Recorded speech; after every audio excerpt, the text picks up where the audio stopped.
Hi, my name is Erin Wilt. This is Nursing 732, self-evaluation for clinical final. So for the midterm self-evaluation, I had selected the assessment area as one of my concerns, and then also therapeutic communication as one of my concerns. So in looking from that point in time of midterm until this point in time where we are reaching the end of the semester, as far as assessment goes, at the point of midterm, I had said that I felt like I was not fluid in my assessment because I felt like I was just asking questions, and it was just like question after question after question after question, like it was a bullet point almost, and it wasn't a conversation, and it wasn't fluid.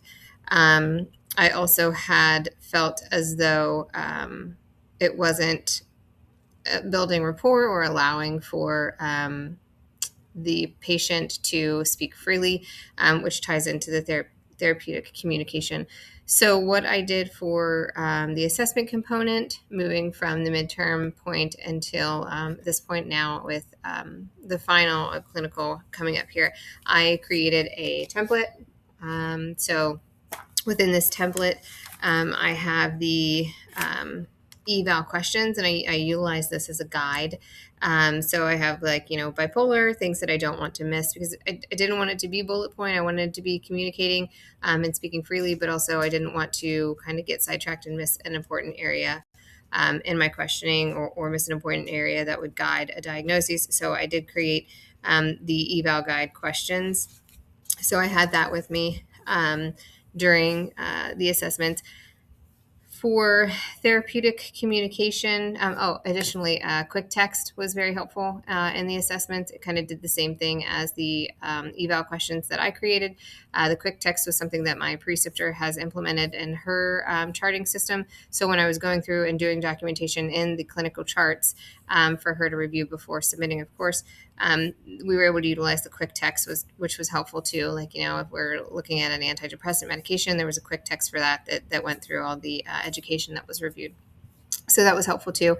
And seeing what, an actual practicing provider is capturing for their notes, so that I know what to put in mind as well.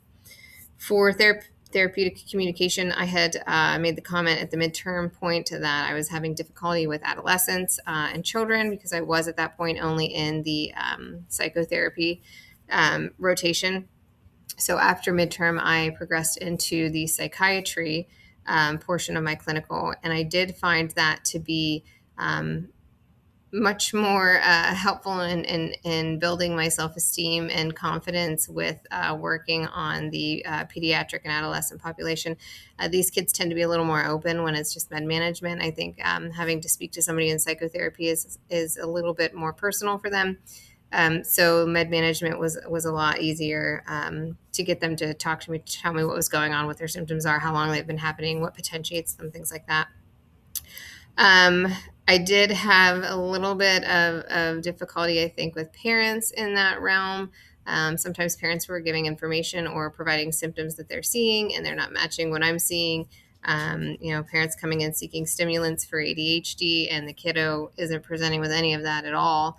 No Vanderbilts were completed. So I did kind of struggle with how to navigate that, how to say, hey, listen, you don't have the information, that we would need to move forward with the assessment tools or the Vanderbilt. If you can get this for me, get the school to complete it for me. Once school's back in session, we can go ahead and revisit. So that had to happen on a couple instances, and learning to navigate those difficult situations was interesting.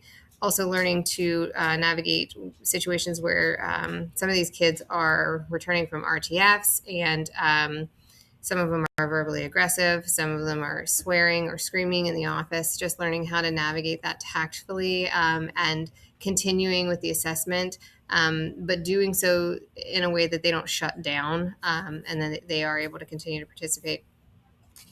My goal was to have an 80% completion for comprehensive assessments or evaluations. I actually was able to complete 100% of the evaluations that my preceptor had coming in within the last 2 weeks of the rotation.